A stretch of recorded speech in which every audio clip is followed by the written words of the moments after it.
On July 10th, Warrior Legacy Foundation held a fundraiser for its Wounded Heroes program up in Maine. More than 500 cyclists helped us raise money for our troops to transition from military to civilian life. It was a great turnout with some great people, but the folks from Howe Howe Technologies really stole the show. If you haven't seen these folks, they make the Ripsaw and a bunch of other really wild machines, and they brought out their newest toy called the Mini Rip. And as you can see, it's safe for kids. Well, maybe not when you see this.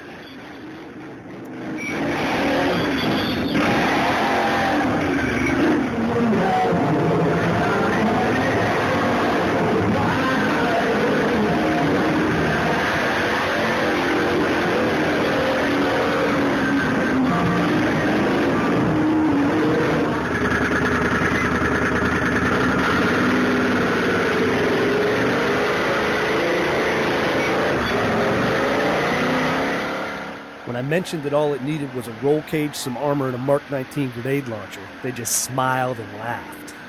The next thing they brought was their personal armored vehicle for law enforcement called the Badger. Okay, so right now, right in front of us is the Badger. It's basically, world's smallest tank, or that's what it's been called anyway. It's actually for SWAT and police work. To get into buildings, they can straighten doorways and everything. And attached to it right now we have a robotic arm.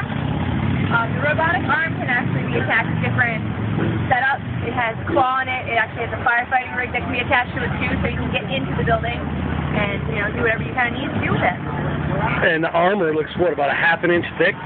Yep, it's got some pretty thick armor on it. Actually, this has been completely rebuilt. I mean, we test all of our products to the fullest extent. This has actually been blown apart and then put back together. We've actually bounced a 50 cal round right off the front of it. Wow.